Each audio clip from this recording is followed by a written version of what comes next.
everyone, welcome back to the Knitting PT channel here on YouTube. My name is Andrea and I'm your host. You can find me here and also on Instagram where I post maker self-care reels. My background is I'm an orthopedic physical therapist, and so I just like to share my knowledge and expertise with all knitters, crocheters, spinners, crafters of any kind out there to help you be able to continue to do your craft pain-free. This is a space where I like to talk about my knitting, spinning, any yarn acquisitions, any makers I want to highlight, all sorts of things. Once in a while I throw in a wellness tip also. And yeah, so let's just dive right in. I want to apologize ahead of time. It is spring here in the tri-state area. Spring is in full swing and pollen is flying everywhere. I believe the pollen count for this, just noticed that was open. I believe the pollen count for this week is super high and I can definitely feel it. And I am all loaded up on my allergy medicines, but I am still sneezing here and there, sniffling a little bit. So I apologize in advance if some of that makes its way into the video here. I'll do my best to edit it out in any case. So first thing I wanted to tell you about is what I'm wearing, and this is one of my first finished objects I'm going to show you today. It's been 3 weeks since I last filmed. I had actually planned to film last week, but then my kids were on spring break, and if you're a parent, you know how that goes. You don't really get a lot of time to yourself when your kids are home all the time, so the filming did not happen. But in any case, I have lots to show you this week. So what I'm wearing is the sheep camp sweater. This is a pattern by Jennifer Berg. She's Native Knitter on Instagram. It's this beautiful, striking, bold colorwork design. And I absolutely love it. I really love how this turned out. So far, I'm really loving the fit of it and everything too. So I did make a few modifications to this pattern. So the pattern is written for a rolled hem cast on. I just cast on and I think I cast on with the same number of stitches that she has in the pattern, and I just made it a ribbed, and I believe I did a 1x1 rib for about 1 inch. I just want something to just kind of cinch in a little bit longer, a little bit more. I've noticed that if it's a rolled hem or a wider hem, it tends to grow on me a lot. And because of the yarn I was using, I wanted to make sure that it stayed put. And so yeah, so I did 1x1 rib, 1 inch at the collar. I did everything as written except I omitted one of these triangle repeats because a lot of reviews were saying that the yoke was quite deep and I didn't want my yoke to be that deep. So I omitted one of the triangular repeats here, and I just split for sleeves a row ahead of time. And I think it came out pretty well. So this is how much fabric I have here, and this is a good amount for me. I think if I had done the extra repeat, I would have had probably another inch down here. Yeah, I'm really happy with it. The other modifications I did was that the pattern is written for the cuff and the hem ribbing to be 2x2, but because I did 1x1 up here, I just did 1x1 on my on everything else. I also did knit the body a little bit longer because it is quite a cropped. It's written to be cropped, and so I knit it just a bit longer. It is about kind of high hip length for me, and I wish I had read the whole pattern through before I cast on, because if I did, I would have done probably a 2x2 ribbing, because I do like the look of a 2x2 ribbing. But yeah, but that's okay. Still like this. For the sleeves, I think the only modifications I did was I just knit a few decreases and then I just knit straight down and then quickly cinched at the sleeves. Yeah. The yarn I used for my sheep camp is J'adore Fibers in her silk DK base. It's called Luminous DK. It is 70% merino, 30% silk, and I think it was a beautiful choice. I'm going to be able to look at that depth of color. This main color is called Stormy, and then the contrast color is Mint Condition. And look how beautiful that looks. It's so even. I mean, part of that is my tension work. I've gotten a lot better at doing color work. But the other part is I think just that silk DK base, it just knits up beautifully for color work. Even though I know usually non-superwash is what's recommended for color work, I still think this worked out quite well. And so don't quote me on this. This is just my personal thoughts. My personal thought is that silk can be kind of more of a sticky fiber, if that makes sense, which doesn't make sense actually because silk is also smooth. I don't know, but I've always found silk to be stickier. I really don't know if that makes sense. I'm just remembering that, you know, several years ago, I made a shawl out of a silk base, and I believe it was like a huge percentage silk, maybe 70% silk. And it was a base from, I don't remember the dyer now anymore, but they were out of Canada. I remember that I found the yarn to be very sticky to work with. It didn't slide very smoothly on the needles. Yeah, and I'm not saying that this is sticky at all. It's actually, this knitting with this was such a luxury experience. Like I don't know how to describe it, but when I was knitting with it, it wasn't like I was thinking, wow, this is so smooth, this is so silky, but it was just very smooth, very fast. And then when I transitioned to working on a regular, like 100% merino base project, it felt like the merino was like rough to my fingers. Which we all know merino is really not rough, especially superwash merino. But that is like how much the silk adds to the experience, which totally contradicts what I was saying about silk feeling sticky. I don't really know what I'm trying to describe, but in any case, I felt like this base was actually really nice for color work. You can see everything filled in very nicely. There's really not a lot of gaps. There's like, you know, you can see my stitches here kind of pull a little bit. I think that's just my own tension issues, because if you look at the bulk of the color work, it looks beautiful. It really does. And I really love this. I really love this pattern. The color work is actually pretty intuitive. I like that she gives you the color work charts in both ways, where the MC is either the darker gray or the CC is a darker gray, so that you can pick which chart you want to work on depending on how you opted to do your contrast. Yeah. So this is my sheep camp. My second finished object I have to show you is my Moonset Tee. This is a pattern by Ozetta. And I am knitting this, or I knit this in together with my friends Aro of Aro Knits and Pearls and Megan Kimchi & Co. I'm gonna go visit them in Salt Lake City in 2 weeks, which is so soon. And we planned to make kind of not matching, but we decided to all make a garment within the Moonset family. So Ozetta has 3 patterns that have the name Moonset, and they all have similar colors. There's a Moonset Tee, Moonset Pullover, and Moonset Slipover. So we decided that we would each make something within the Moonsets, and we're gonna take photos together when I'm there in Salt Lake City. So, you ready? So this is mine. I did the Moonset Tee. I'm really happy with how it came out. I did this in Woolberry Fiber Co. in the colorway Swan Lake. A beautiful kind of neutral oatmeal-y beige taupe color. I'm just throwing all the words out there.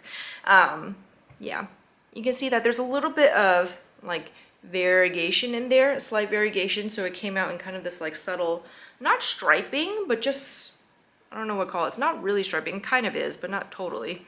I did helical knit and kind of alternate my yarns because I didn't want it to necessarily pool. And I'm pretty happy with how it came out. I think there was no way I could have gotten some completely cohesive fabric, and that's just the way it is with hand-dyed yarn sometimes, and that's fine. Yeah, I'm pretty happy with how this looks though. What I love the most about this pattern is this neckline, this V neckline. I'll wear it in my next podcast so you can see, but I love this neckline. I've knit some V-necks before, and my issue with a lot of the V-necks I've knit before is that they're usually lower than I like. And I feel like I have to wear a tank top or a camisole underneath, which then makes me feel even hotter in the summertime. Like usually in the summertime, if wearing a knit, I don't want to wear another layer underneath it. But this one is perfect. Like if I hold it up here, you can kind of see where it comes to. It just comes to here.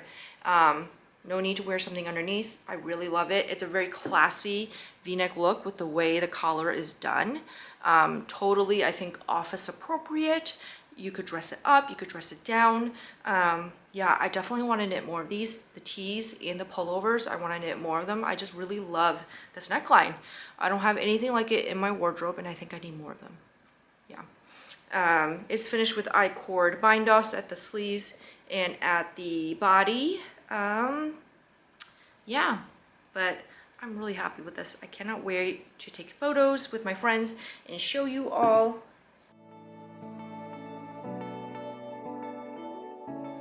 All right, moving on to works in progress.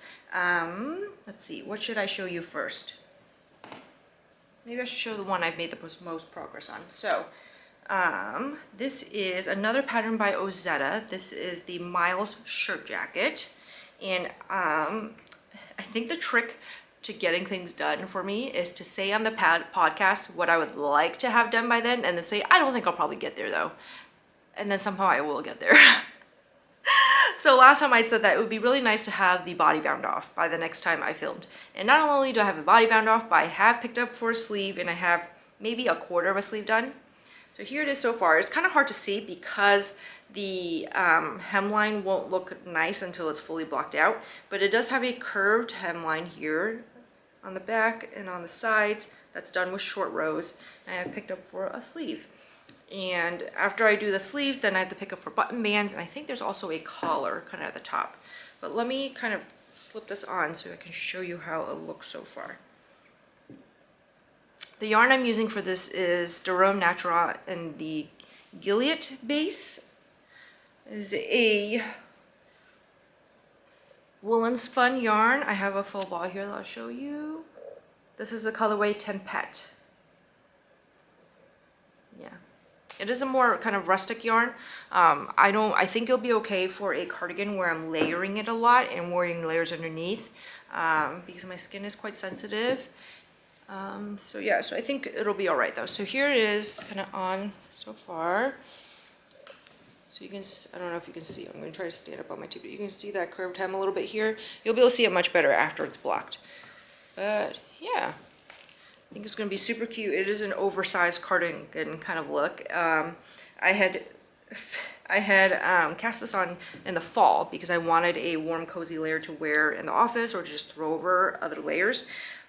It kept getting pushed off to the side by other projects, other test knits. So now I'm aiming to have this done so that I'll be ready for when fall comes back.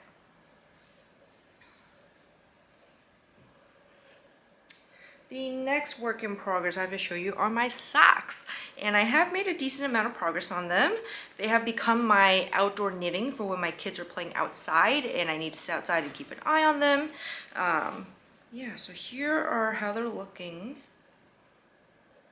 I've since cast on the second sock. I worked past the cuff on both. So here's one sock. It's probably easier if I show you this way. Here's one sock. And here is the second one. Yeah. These are self-striping socks. I am just knitting them in tandem on their own 9-inch circular needles. I'm not really following a pattern. I mean, I'm going to try out the shadow wrap heel from Denise of Earth Tones Girls. So I did look at her pattern and cast on. Did I even follow? I looked at her pattern, but then I looked at my past project pages where I noted how many I cast on for. So then I just picked that number. I cast on 64, and we're gonna go from there. It's been quite a while since I've knit socks, and this is my first time knitting them cuffed down. I usually used to knit them toe up, so this is all a very new learning experience for me, and we're gonna see how it goes. The yarn is from Valkyrie Fibers. Here's the band. And this is our high twist BFL sock, 80% superwash BFL, 20% nylon. It is from her Middle Earth series, and the colorway is Galadriel. Yeah, so those are my socks. I'll be slowly knitting on them. I have no timeline for having them done. This is really just for me to start to get back into sock knitting and to just having something small that I can work on when my kids are playing around outside, because it is quite hard to lug around a large bag of sweater knitting when your kids are running around all over the place and you kind of have to follow them. Oh, I should talk about bags too. I've been meaning to talk about project bags that I use, and I just keep forgetting. So this one I believe I've not shown here before. This is by Paradise Island. And it's this beautiful kind of, I guess, bucket bag. It's quite sturdy. It sits up on its own. It's got a boxed bottom. It's really beautiful leather handles. Let me show you the inside with the tag. I don't know if you can see that. Not working. Anyway, I'll link her shop down below. She is out of Canada, and I really love it. Oh, here we go. Here's her Paradise Island. She is an AAPI maker. We are going to be entering AAPI month, I believe, in May. So yeah, but I really love it. It's great for just like putting a large project and having it sit on the floor. Yeah, it's just kind of awkward to carry around because I like to carry things with one hand. So, but this kind of works too. All right, my next work in progress is my test knit for quarter 2. If you are new around here, I used to be a really avid test knitter. I mean, I still am. I would still consider myself an avid test knitter, but I've decided to just take a step back so that I can work more on personal projects that I've been wanting to get around to. So I've decided for 2023 to limit myself to 1 test knit a quarter. So my test knit for this quarter is for Aimee Sher of Aimee Sher Makes. They are a designer that I test knit for quite often. I really love their designs. They're a lovely person too. They are Taiwanese American also. I am half. I mean, my mom's from Taiwan, my dad's from Hong Kong, so, but I connect more with the Taiwanese side of my roots. Partially because I lived there for a little bit when I was growing up. Anyway, so this is the Slightly Sassy V, and the stage I'm at right now, you really can't see much of it, so I apologize, but I did want to show you how it's knitting up so far. So it is a compound raglan, which means that it's not just like a straight raglan, like increased raglan every other row. It is kind of done in parts to better suit your body shape. I test knit her coloring book T last summer, which also is a compound raglan, and that one fits me really well. So I'm very excited for this V-neck version, basically, and to see how it works. But here it is so far. It's really hard to see. So it's really interesting because the construction starts from the top and then you make the V as you come down. So it's not knit bottom up, and most V-necks are knit bottom up, but this one is not. And I find that really intriguing. I'm really excited to see how it fits and how it goes so far. But let me show you how the fabric is knitting up so far. So it is this beautiful kind of lavender gray base with some sprinklings of green throughout. This yarn is from Little Skein in the Big Wool. And this is her, let's see, what sock base is this? This is her smooth sock, which is 80% superwash merino, 20% nylon. This is called Hester Gray's Garden. And it's, so Little Skein in Big Wool, she does a lot of Anne of Green Gables inspired yarns. So yeah, love this. So yeah, I'm really excited to keep working on this and keep going and see how it turns out. And hopefully by the next time I film, I will have maybe joined the front back so you can see more of how it looks as a garment. All right, the next work in progress I've got to show you is my Building Blocks cardigan. This is a pattern by Aimee Sher, and it is a drop shoulder cardigan. And I am knitting the version that kind of looks like a vest, like it has short sleeves basically. So here's where I've gotten to so far. I think the last time I showed you all, I'd only just really worked on the bottom back ribbing piece. I've since done the fronts and joined them together in the round, and now I will just be knitting until I get to body separation or sleeve separation. Here it is. This is in Pearl Soho Hedgerow in the colorway Cattail Brown. You can see it's got this beautiful tweedy look to it. Yeah. Let me show you it in the skein. So Hedgerow is 93% merino, 3.5% cashmere, 3.5% mulberry silk. It's again got more of a rustic feel to it, toothy feel as they say. So I am looking forward to seeing how it knits up as a cardigan and how it works as a layering piece. I am trying to do, I think, more of my larger garments in more woolen spun rustic yarns are lighter, just because, you know, cardigans can be very large, and the larger they are, the more weight there is. The more weight there is, the more it can kind of drag on the construction of the shoulders and of the body. And when you have a woolen spun yarn or something that's kind of just, yeah, like woolen spun yarn, then it just has lighter, it's lighter, and it won't, the structure of the garment won't be compromised as much from over time and from wear.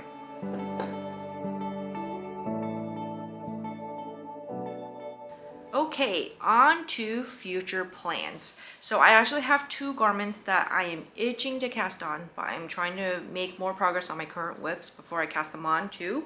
So I'm going to talk about them a little bit and show you what they are. So the first garment I have planned to cast on is the Karina tee by Sari Nordland. It's a new pattern she released very recently.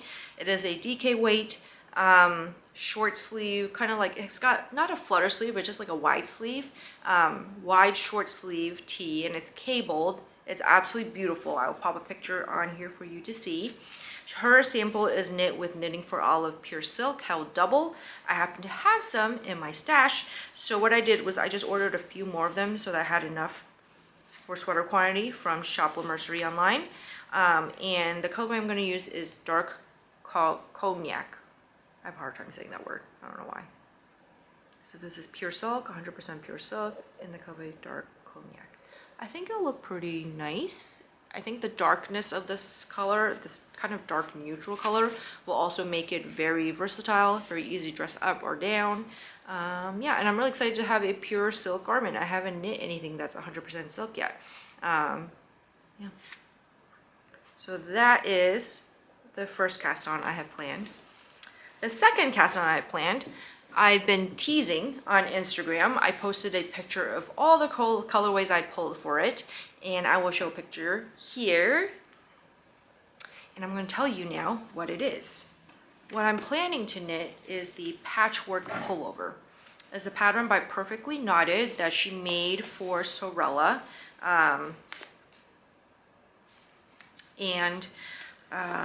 I really love the look of it. I've been looking at it ever since it was released in, I think it was released over the winter time. And I think it's a great way to use up single skeins of yarn that you don't know what else to do with.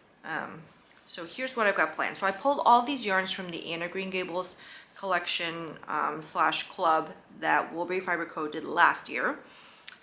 And here's what I've got planned. So I have no way to hold all these together. So I'm going to go through them one by one and kind of hold them as a bunch so you can see the cohesiveness. What I'm planning to do is to make like a drawing schematic of the pattern and then color it in to figure out how I want my colors to look. I think that'll be a better way to plan it. This pullover is done in intarsia, so there's no seaming. I've never done intarsia before, but I figured this is this should be a nice way to learn it because it is just like squares. There's no like curving or any other design element to it, so it should be pretty straightforward to learn intarsia for. So here are my colors. So first one is Flower Crown. Second one is Mrs. Rachel Lynde.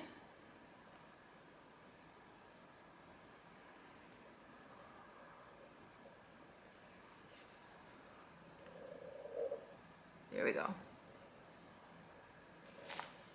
This one is Anne Shirley.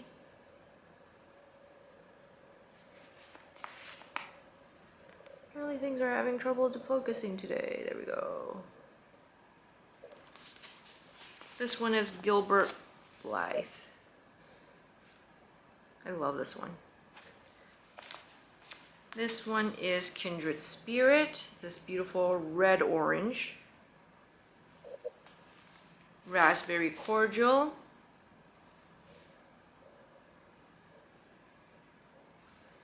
And All's Right with the World. This red is everything. I love it. So here they are all together.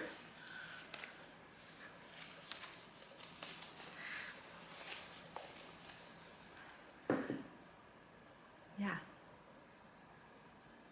I think it's going to make a really lovely fall garment, fall color palette. Yeah, I'm really excited about it. A lot of these colors are not colors I usually work with, especially the oranges. But I'm really excited to use them together and to kind of have this little dash of new colors, but not in like an overwhelming way. Like I honestly don't think I would ever wear an all orange garment. I just don't think orange is a color that looks great on me. Yeah, but I think that having it in this as part of this sweater will be really great. Yeah. So yeah, I'm really excited to work on it. Hopefully by next time I film, I will at least have drawn up my schematic, if not cast on a little bit, but we'll see. No promises. All right, so those are my future plans, and I have some other future plans that I wanted to show you, and these are directly related to some acquisitions I've gotten recently, and a few of them I got over the weekend at Do You Knit in New Jersey. So I did make it, in fact, to J'adore Fibers trunk show at Do You Knit this past Saturday. It was a really great time. I met some of you all who watched the podcast, and I'm really sorry if my reaction was kind of strange and awkward. I honestly did not expect to meet people who watch the podcast, who aren't people I already know, like friends I already have. And so it was a really kind of surreal to have some of you say that you watch my podcast. So I want to say I'm sorry for being really awkward. I hope I didn't make you feel uncomfortable about it. I honestly wasn't expecting it. And it was really sweet of you guys to tell me that. So thank you to all of you who said hi. I was really happy to meet you all. I just wasn't expecting it. So I just kind of got thrown off guard and was super awkward instead.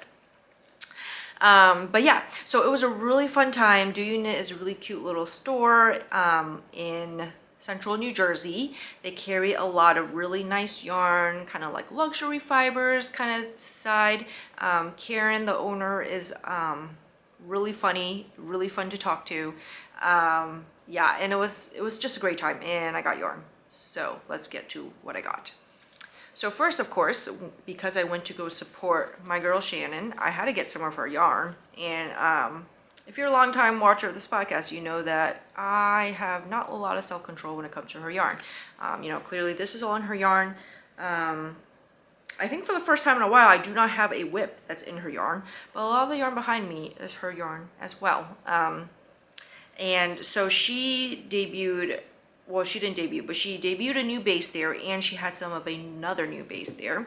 So first I got this. This is Audrey. It's this very beautiful pale pink. This is on her non-superwash merino base. This is called Naturally Soft Sock. And let me tell you, it is soft. Like, I would not know it is superwash if she hadn't told me and if it wasn't on the band. But it is so soft. And I also got this to go with it. This is Peach Blossom. This, I don't know if it's coming out on camera very well. There we go. If I hold it together, you can see the difference. It's a slightly darker pink. I'm not Aro, who has a million words for pink, so I'm just going to say light pink, dark pink, baby pink, whatever. So this is Peach Blossom. This is on her Angel Fluff base, which is 70% mulberry silk, 30% merino. It is a fingering weight. So this is another alternative for mohair, suri, that kind of thing. But this is fingering weight, so it's a little thicker. Let me see if I can separate the strands here to show you. Come on. Shannon had a sample that she was knitting up in it, and it is so soft. The nice thing about it being fingering weight is that it is not as translucent when it's held on its own. So she was knitting a sample, the Elton Pullover by Joji Locatelli, that was dropped recently. And so she was knitting it with, with the non-superwash fingering and also the Angel Fluff. And so I just outright copied her. And people who were there might have seen me deliberating for quite a while. So I was at doing it for like an hour and a half. And I literally spent like an entire hour trying to decide what yarn to get. Part of it is because on Angel Fluff, she had it on, I think it was 4 colorways. It was Peach Blossom, there was a light green, a light purple, a light yellow, and maybe a light blue, so 5 colorways. And the one that spoke to me the most was probably this one, which I know is surprising because I am more of a blue person. I'm like, look at this big blue cubby I have here. That's like stuffed full of blue yarn. And I mean, I'm working on like 2 other blue projects right now. But lately I have been really feeling the pinks. I don't know if it's Aro's influence. I keep denying it, and I'm probably still in denial, but I did buy this to put together. And part of it was that this was the color combination that spoke to me the most. It really was. So yeah. So this will be an Elton pullover. And the next thing I got from Shannon was another sweater quantity of her Luminous DK base. You guys, I love this base so much. I already have several sweater quantities of it. Like this down here is that. There's a little bit of it up there. but I just had to get more. In part was because of this blue. This is Keiko's, this beautiful turquoise blue. And my plan for this is to make a poetry pullover, which I test knit for Sorry last year. If you all remember, mine came out a little smaller than I wanted. It is probably what I call zero ease. And so it's really nice for dressing up. It really looks great dressed up with a skirt. But it's not what I typically like to wear things with positive ease.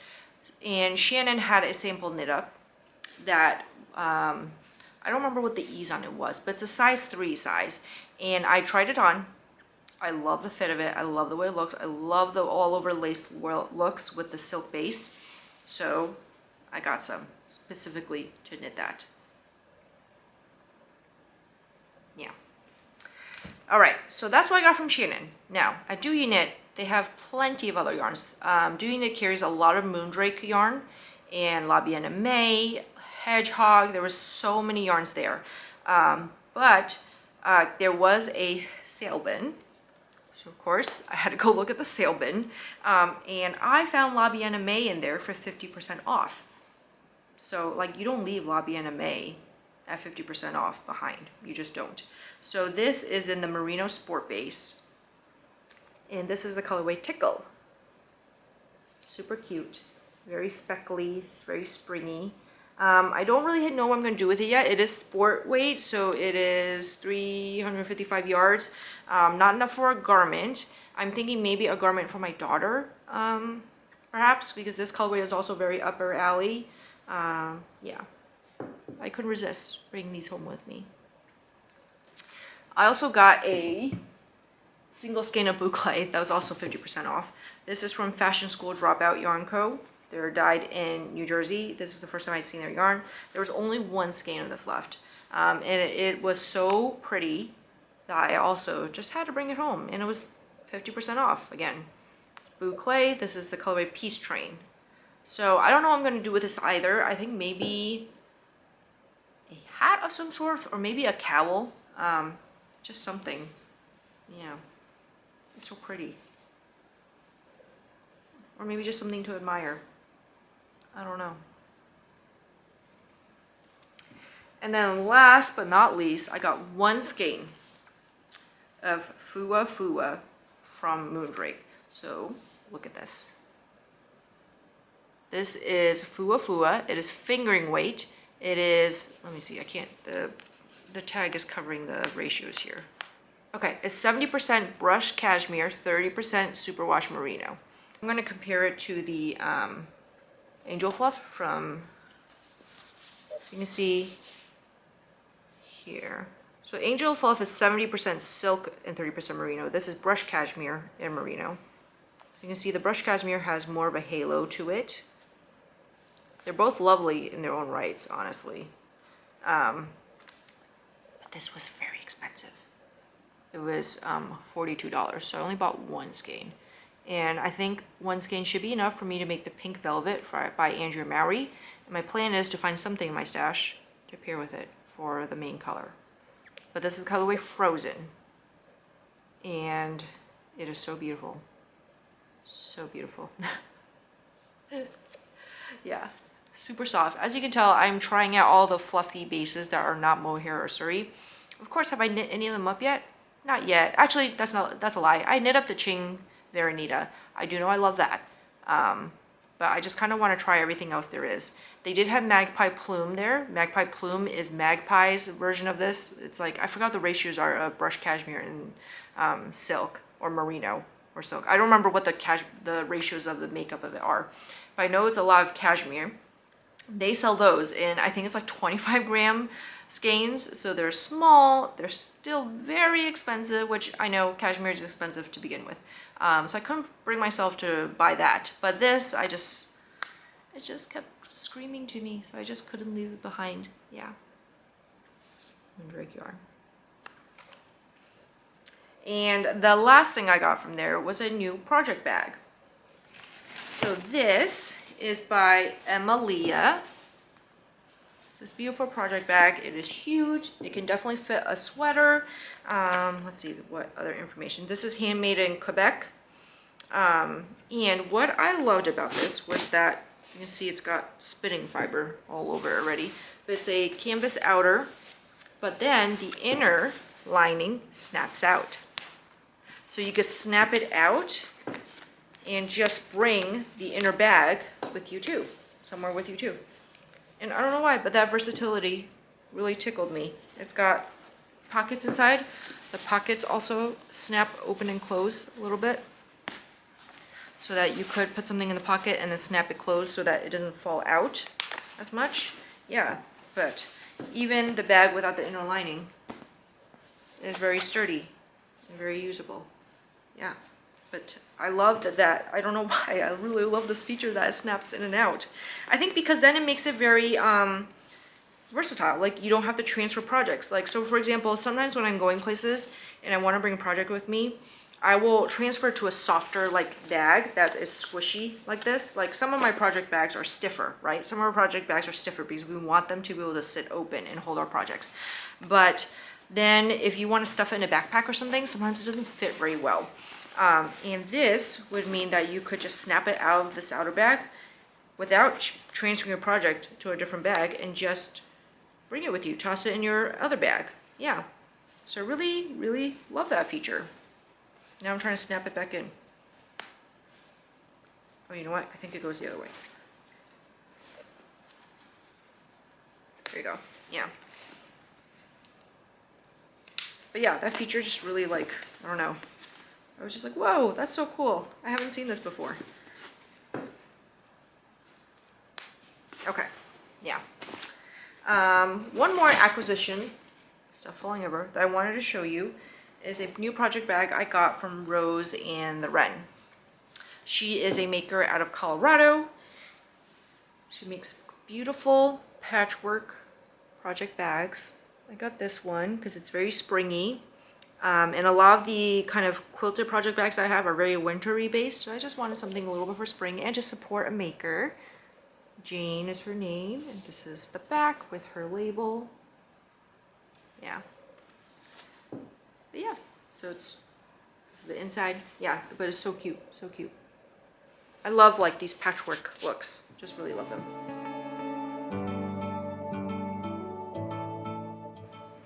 All right, so in terms of my spinning journey, I actually don't have much to update you on. I did finish spinning up all the gray kind of smoke fiber. So here are my 2 bobbins.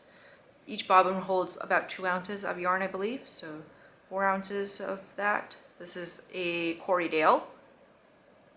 And I am working on spinning up now the deep blue I have, also in Corriedale. So this is my first bobbin. And my plan is, after I spin up all the blue, is I'm gonna ply them together. Ply the gray and the blue together to get a marbled yarn. And I'm hoping that this Corriedale, this yarn will come out nice enough that I can knit with it and feel confident in it. There hasn't been a lot of spinning going on recently because my kids were on spring break. I find spinning with my kids around to be kind of difficult because they interrupt me a lot. And with spinning, you know, it is easy to put up and set down, but I do find I have to kind of get into a groove still because I'm still learning. Everything is still somewhat new to me. And it is better for me to do it, be able to do it in chunks of time that are uninterrupted. So yeah, but I'm hoping to get back to spinning more regularly so that I can apply these together and then get started on some of my really fun fibers that I have planned. All right, so that's it for this week's episode. Thank you so much for spending time with me. I hope you enjoyed seeing everything and all the acquisitions I got and all my projects. In 2 weeks, I will be heading out to Salt Lake City to see my friends and also teach at Seed Stitch Store, and I'm really excited for that. The class is sold out, so if you're watching this and you're going to attend the class, I can't wait to meet you and to work with you and to knit with you and to chat and talk and all those things. So in any case, you can follow along on Instagram. I'll probably be trying to post a lot on my stories throughout my time in Salt Lake City. I'm gonna try to vlog a little bit too. We'll see how it goes. I'm someone who tends to just kind of live in the moment. I'm really bad at taking pictures and videos when something really fun is going on. Like for example, at Do You Knit, I literally have 1 photo. I have one photo that I took with Sophia, who I met for the first time, and that's the only photo I have on my phone. Like, that's it. Nothing else. So I need to get better at that, at recording my memories. So hopefully with this Salt Lake City trip, I can get into the groove of recording my memories more. And in any case, I'll share everything with you. I don't know if I'll be recording before I head out for Salt Lake City, so if not, I'll see you when I'm back. So in any case, thanks for spending time with me, and I'll see you next time. Happy knitting.